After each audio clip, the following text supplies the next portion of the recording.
Hello and welcome to another episode of the TF Cast.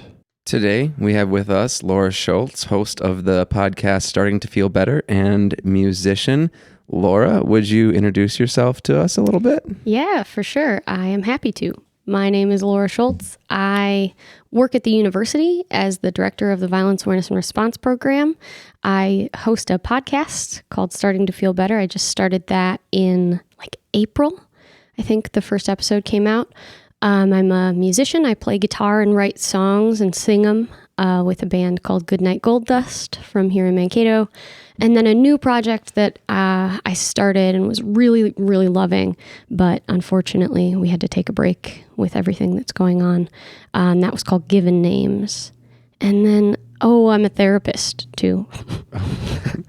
Well, let's address them all in order. Yes, shall we? Let's start with the music, because I feel like we can just go right through that. Just give us a little update about what's been going on. Given Names is on a hiatus. Yeah, just sort of forced. It's not anything that we are taking a break from on purpose. It's just as a result of COVID and everything like that. So I've been writing a bunch of music still and kind of figuring out where each of those songs is going to fit, whether that's with Gold Dust or whether that's with Given Names. But I'm definitely looking forward to getting back with Michelle and Megan to play some songs and perform. I just loved it so much. I loved that group so much. So. What had the band been doing? Playing out, writing, or? Yeah, mostly we had 2 shows. That was it. We had practiced. We had 3 shows. I am hearing off camera that we had 3 shows. But we had stuff kind of in the works to keep going, and then we had to take that break. So it was mostly just practicing for the shows, learning a couple more songs. We were just in the middle of learning a couple more songs. Mm-hmm. And one of them was actually the Owls that I recorded here with y'all. Oh. But I play piano on that one with the group. And then we had been talking about recording an EP and getting some stuff together that way too. But yeah, I saw some of the video that had come out on I think it was the public access channel or something like that. And I think I had the opportunity to be at one of those shows. It was someone's birthday. Was it your birthday? It was my birthday. Okay, yeah, it was at the Wine Cafe. It was really cool. I like the vibe too. Super is fun. Anything else going on that front? Gold Dust or any band updates you want to tell people about? Yeah, Gold Dust is still doing stuff. We're recording. Luckily, Colin and I live together and we are married, so we're able to get together and write songs pretty often. It's not too difficult for us to do that. We've done a few recordings during quarantine, during COVID-19, all this stuff. But we've played a few shows as a full band with Gold Dust, but not that many. We're only doing outdoor shows right now. We just did one at the Wine Cafe that was super fun. It was a blast. It felt really joyful and incredible to be able to play. This is such a big part of who I am and who I've been for as long as I can remember. Having that performance built in to my mental health is so important. And I know the first time that I knew that it was important to my mental health was when I moved here, actually, for graduate school. And I stopped playing music because I was in this graduate program that was really, really difficult.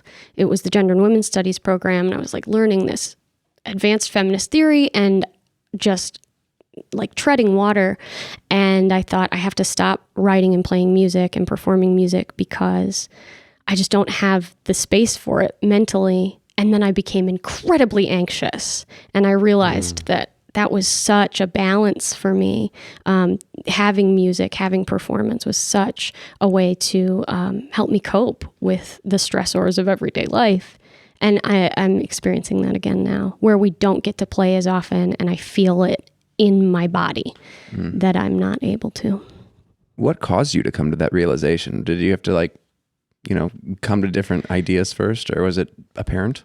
Yeah, no, it's a good question. I think it took me probably a few days of being why am I so scared and nervous all the time? And then just sort of doing the mental math of okay, well, this has changed. Yeah, school's hard, but I've been in school before. I moved here. I didn't know anybody. I nobody. I didn't know anybody at all in Mankato, and that was stressful and kind of, anxiety producing. But it felt out of, it didn't feel in line with how anxious I was. So yeah, it just kind of, I returned to writing songs, and I was like, oh, dang, I feel better. I feel a lot better. I'm sure that's something a lot of our fellow musicians are going through right now with the pandemic and all that. Yeah. But you're saying you noticed this before that with your busy school year? Yeah. How have you been coping with that kind of feelings during this pandemic? Yeah.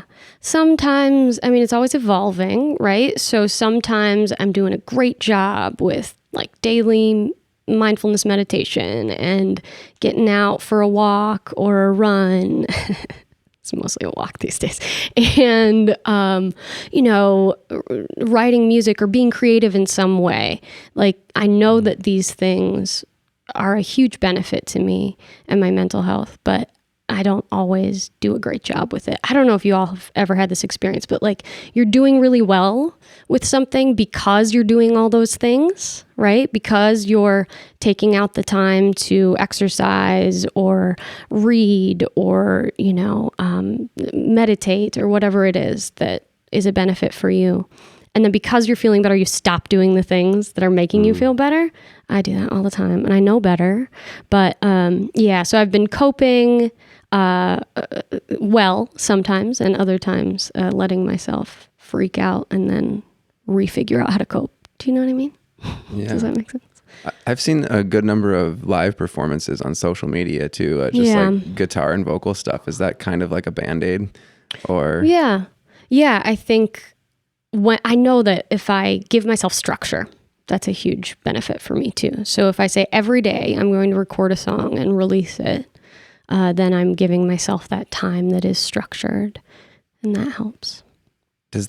How does that stage feel in like you did a lot of quarantine too? Is that what you call them? Quarantine? Yeah. Songs from quarantine, I think. Yeah. There was like a big explosion of people live streaming, but you've been doing it for like, I've seen it ongoing. How does that feel stepping onto the digital stage versus the regular stage? Yeah, it's totally different, I would say. It feels totally different to me. I mean, I edit the videos before I release them. That's totally different. When you're playing a live show, you just get what you get. And I also am doing covers. It's just one song. Yeah. And you don't get any feedback. I think that's one of the biggest deals is you don't get that feeling of people were into that. They weren't into it. They want this thing instead, or it feels like I should move on to this kind of a song or whatever. But with all the differences of digital, was it an effective way to keep that energy going and keep those goals moving? Yeah, I think so. I think it was the best I could do, and we did a few, like you're saying, we did a few live streams, but I don't know. I liked being able to curate it a little bit more. That felt good to me. There's so little we have control over right now. And so if I can control how this video looks and which song I'm going to sing, and if I like learn a song and that doesn't go great, I'm going to pivot and learn a different song. And that's what I release. Like, I think leaning into the things that we can control for me has been helpful right now. Yeah, I feel that. And simultaneously, previously to all this coronavirus stuff, you started this new podcast. Good timing, given the subject matter. For those who haven't heard any of it, would you just introduce the concept of the podcast a little bit? Sure. Yeah, absolutely. So it actually it came out of a kind of a work assignment where we were all sent home because of COVID and working from home. And we got this email like, hey, y'all should consider some virtual programming. And one of the bullet points was podcasts. And I was like, that sounds kind of fun. it's work also. It's definitely work, as you all know. But the podcast was kind of the continuation of some programming that I was doing on campus through the Violence Awareness and Response program. And that was focusing on creativity and trauma, really looking at creative arts therapies. So on campus, I was looking at, my sister is an art therapist in Milwaukee, Wisconsin, and she's like, one of my great heroes in my life. So I think I'm always just kind of like, Katie, what are you doing? Can I be a part of that? So she's on the podcast talking about art therapy and why that can be especially beneficial for folks who have survived or experienced trauma. So that's kind of where the podcast started, was in this place of talking to folks who have used creativity or the creative arts as practitioners with individuals who have survived or experienced trauma. But it has expanded out, I think, in a really natural way to folks who are creatives and talking with them about how creativity, kind of to go back to what we were saying earlier, how creativity can help bolster their mental health, right? So maybe not explicitly traumatic experiences, but simply how does creativity help me in my everyday life to feel more balanced or grounded or connected. So the podcast is in its second season, all kinds of really great folks from, educators to activists to therapists to musicians and writers. And it's, as you know, too, like these are conversations that maybe we wouldn't have. These are questions we maybe wouldn't ask each other typically. And so to make space for some of these deeper conversations right now, I think feels really good too. Connection is really a little bit rarer right now. So I think when we can connect, to really dig into it feels kind of delicious to me. Yeah. I like that too, about the podcasting and being able to focus a conversation on something that's like you said, you just wouldn't really talk about. Can you, so the format of your podcast, typically you'll be speaking with a guest and asking them about their experiences and some of their stories. And I think do you contextualize it with some of your field of research at all, or is it just a conversation? Yeah, definitely. There's kind of a structure that I follow, which is like introducing the work, how did you get where you are, and then moving into some of the specifics of the work. So like the podcast episode that's going to be coming out next is about trauma-informed cognitive behavioral therapy. So the guest talks a bit about this modality, and then we move into kind of how have you seen creativity benefit you in your own life? Why do you think that this modality works really well for individuals who have survived or experienced trauma? And then what are you doing right now to remain connected and grounded during this time? So that's kind of the general structure, but it deviates, of course, depending upon the person and the sentence that they said that really excited me, or, I'm always fascinated by the way that people foster their own creativity and like practice that. And I'm wondering whether you have any thoughts or insights from conversations or your own personal life about how someone can practice creativity and make sure that that's a part of their life. Yeah, absolutely. I think really expanding what we think of as creativity. And one of the major takeaways for me from the podcast is focusing on process instead of product. So really digging into just the experience, the physical moment of sitting down to write, not thinking about what is this going to be, how is this person going to like it, am I going to submit this, to an online journal or whatever, like not thinking about that, but just the moment of the experience of kind of allowing ourselves to get into this space where maybe other things go away. And maybe that's playing with like Play-Doh or clay. Maybe it's singing. Maybe it's dancing. Maybe it's some other sort of movement.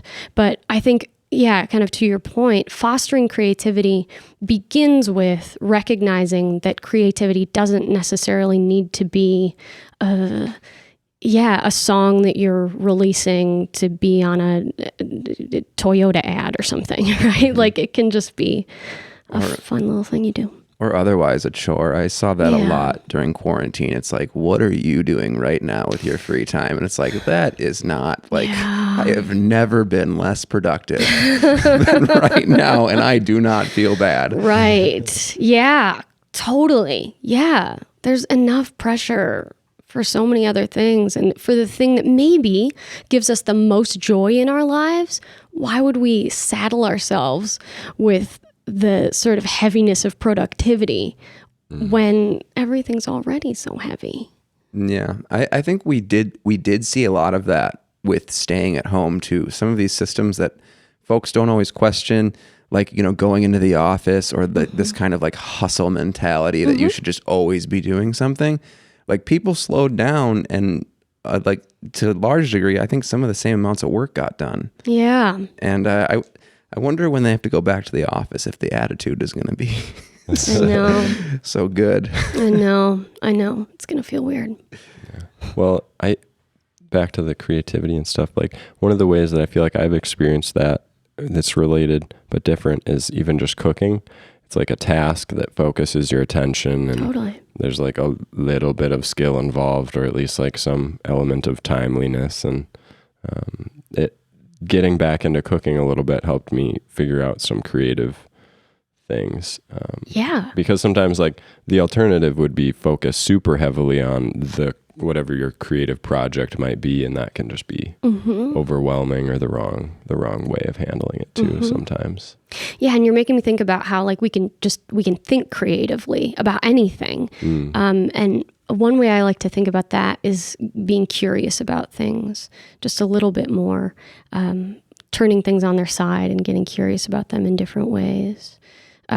Creativity we can use in a whole manner of styles. It doesn't necessarily have to be, the creative arts. I think a lot of people kind of do themselves a disservice in that way by thinking like this is creativity or this is art, and then they put it into a category, and it harmed. I don't know exactly how to. I'm sure you could actually explain that better because you know what I'm saying, right? Yeah. Where they kind of make it into this task that's supposed to be done in this certain kind of way, and they're probably doing just fine. Yeah. There's so much self-judgment. And sometimes that comes externally. I think it's like Brene Brown or Glennon Doyle or somebody who talks about creativity, like wounds that we might have experienced in our childhood. So I think about when I was a kid, I had an art class and an art teacher told me I wasn't good at drawing. And I've carried that through adulthood. Like, I'm just not good at drawing. Just because one person once, when I was like, I don't know, maybe talking back in art class, told me that I was bad at it. So that self-judgment can be stories that we've been telling ourselves that maybe somebody put there, but maybe we created too or blew up. So I think also sometimes we do have to do some unlearning. I mean, that's a big part of our lives, right? Is unlearning false messages. I've heard a lot of similar stories of people talking about their art class experiences or like, oh, I didn't do well in that. And these are otherwise extremely creative people. You see them put together projects or organize things or, you know, do some of those not so frequently considered to be creative tasks, but they do them all the time. And they carry that with them for a long time. I mean, even the process of like going through and grading art in grade school and high school, I kind of question if that's like a really great idea.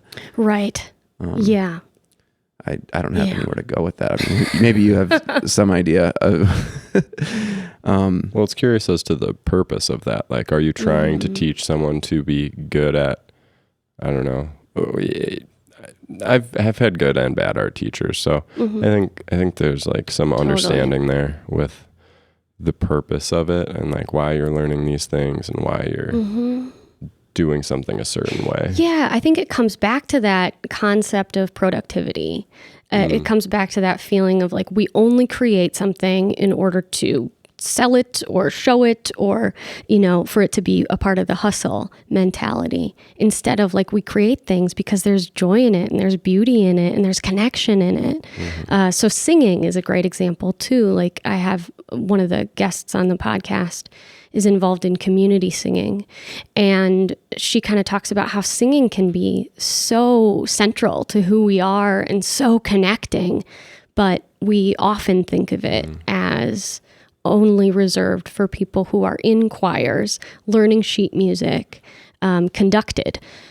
So yeah, I think that the more we can break down that concept of art or creativity is only to be used for capitalism, the more we can break that down. Singing especially is one I wonder about, like how many people are tell themselves that they're not a good singer and just refuse to sing in any kind of public, or even to themselves because they don't think they're good. Right. And there's probably a lot of beautiful voices just kind of fading away. Yeah. I've the karaoke conversation. Sure. So the kind of person I would never do karaoke, and it's like it's karaoke. It's like inherently embarrassing. Let's just go. It'll be fun. I promise. Like, yeah. So how did you get started singing? Sorry, I was just like, how early do I start? My grandmother really fostered a love of music, playing piano. I was in violin lessons. I did not show an aptitude for violin as a child, so I didn't stick with that. But we were all in piano lessons. My brother and sister and I were all in piano lessons. And then I was in a little choir as a kid at the Wausau Conservatory of Music. And then my grandmother paid for voice lessons for me all the way up through college. So it was something also, that's my mom's side. My grandfather on my dad's side is a Lutheran minister. So we would sing in services a lot. And he has an incredibly beautiful, bell clear tenor, as does my father and his brothers. And when they would all sing together, I was a little kid sitting in the pews of the Lutheran church. My grandfather's up there on the altar. And he's singing, and my uncles and my dad are singing around me, making up their own harmonies to like how great they were. Like those Lutheran hymns are, no shade, but like they're not that exciting. Yeah, no, I've sang my fair share. Sure. So they would add in these harmonies, and that was around me all the time as a kid. And it was so beautiful. And there was also this kind of sense of, oh, you can just do that. Like you can just make up a different part of the song. And that was, I would say, my introduction to music was probably through the church. My mom's Catholic, my dad's Lutheran, and we just heard a lot of singing at church. And I would make up songs, like religious songs on the piano. It was like a server and stuff like that. So it was a lot of churchy stuff going on. Then I've since stepped back from the church.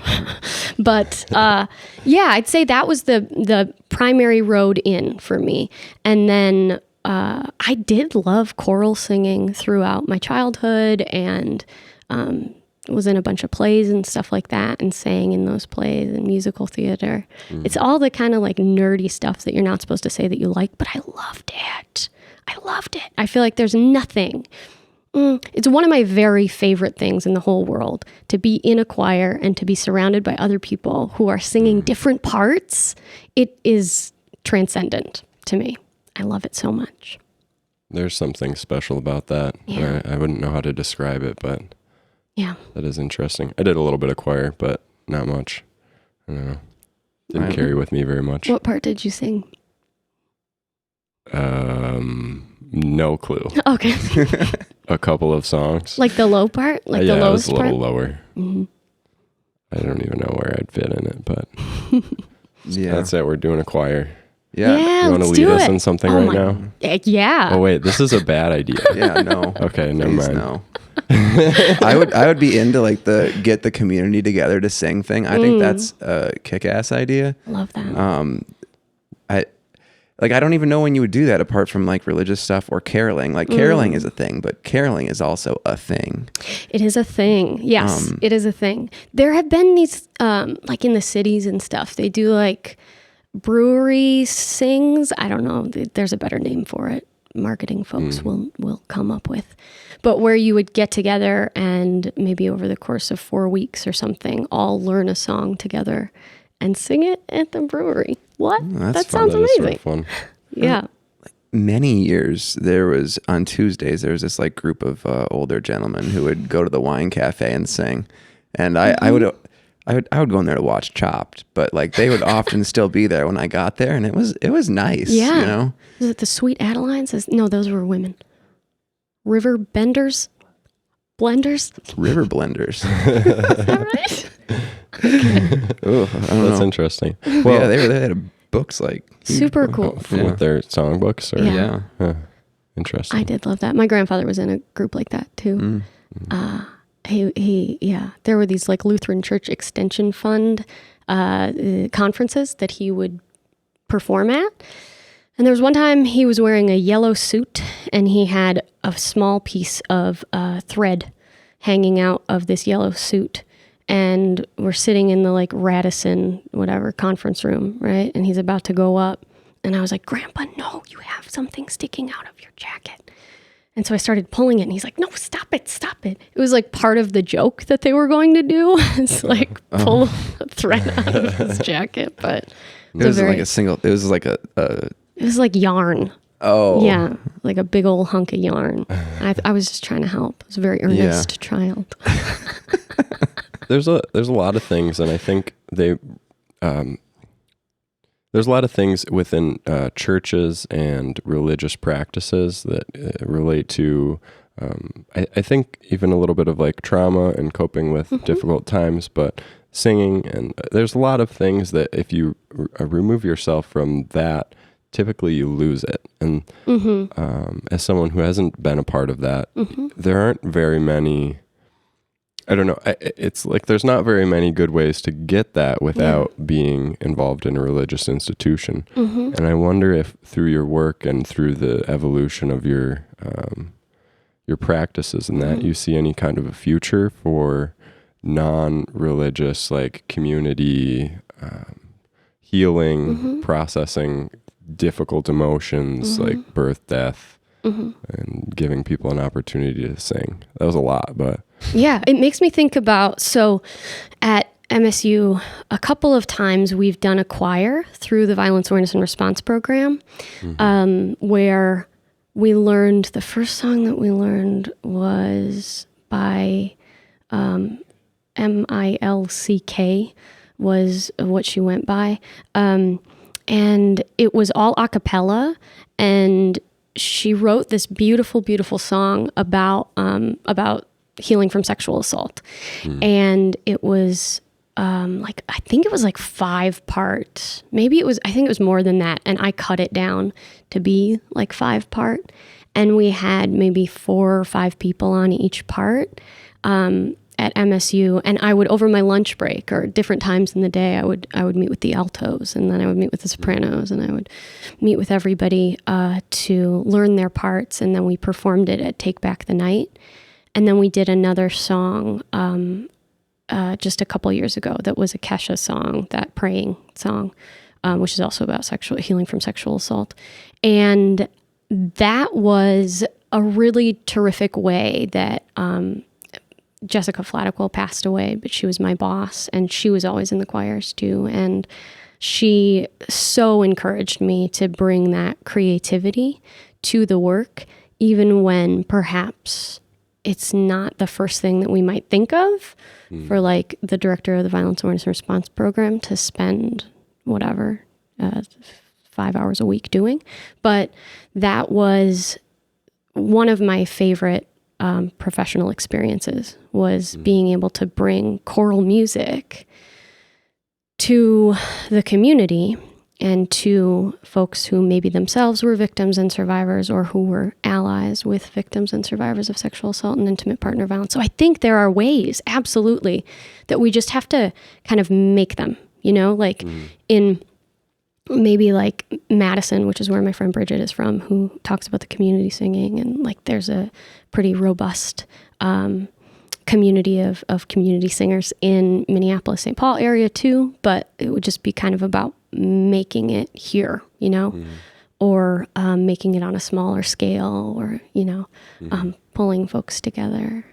It reminds me of ecstatic dance too, being sort of a community thing that you can participate in, enjoy, just free move, feel the flow, and totally be active with other people. It's sort of neat. Definitely. And there's so much healing that can take place in movement or somatic experiencing. There's so much that we can kind of process and work through. But I do think that there's often a barrier, sort of an anxiety, a barrier of, I'm not good at this, I can't do this. So the more of it we see, maybe the more comfortable we feel joining in or being a part of it. Or the more people feel, invited. A lot of times, one of the things I think holds churches together in a big way, I mean, obviously is faith and donation. So these people are coming together all the time, and they're eating together and singing together and doing all these things. So a lot of those community resources do exist outside of it, but they're just not all together doing the same thing all the time as a family. Yeah. And like that is a really big benefit for those things, is that community that gets built there. And I don't know if there's actually a great answer. Like I've always thought it'd be very interesting to have like a community resource, some kind of gathering that happened regularly, where people just got together, not with very much purpose, but to just exist, kind of gather. Because I don't know, oftentimes you don't know what's going to help you until you're around it. I mean, yeah. I'm just thinking about the additional barrier right now of like gatherings. Yeah.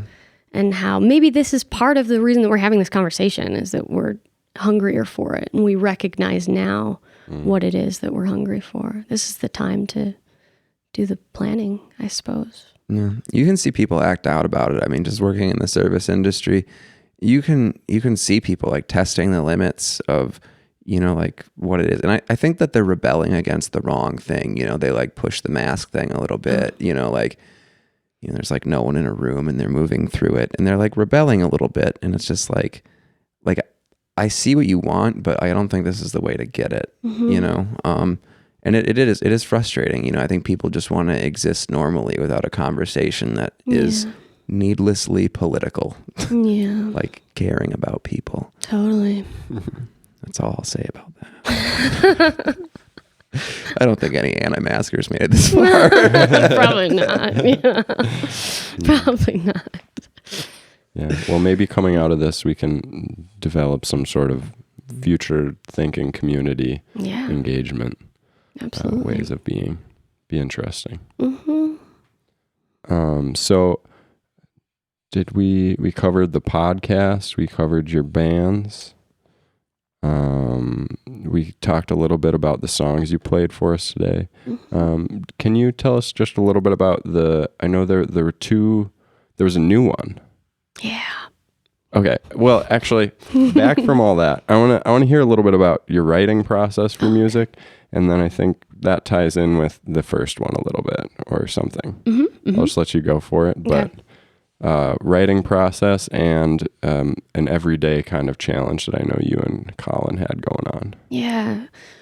So the way that I typically write songs is I will sit down and write a full page or 2 pages of just kind of free thought, whatever comes up. And I try really hard, we kind of touched on this earlier, not to judge any lines that I'm about to write, because I know I'm not going to use all of them. So just like write through that thing that you think is dumb to get to the next part, because if you keep going, it'll keep happening. I don't know. So I write those 2 full pages, and this is really something that I used to do when I was like 15 years old with my friend Laura McDonald. She and I would write pages and pages and then circle the things that we liked, that we thought were cool, and then that would become a poem. And that's kind of what I do, but the things that I circle become song lyrics. So the first song that I played today is this Sitting Empty, and that was definitely how that song came about, was just kind of writing stuff down, circling lines. I do think for some people it's different, but for me, the songwriting that I find myself most drawn to personally is writing songs that kind of convey an emotional state rather than songs that are narrative, like this person goes here and does this, and then here's the chorus. That's some bigger truth. I try to just write songs that make me feel a certain way, and then hopefully they'll make other people feel a similar way. So yeah, that song was kind of out of necessity too, because the program that I was recording in just kept crashing over and over again.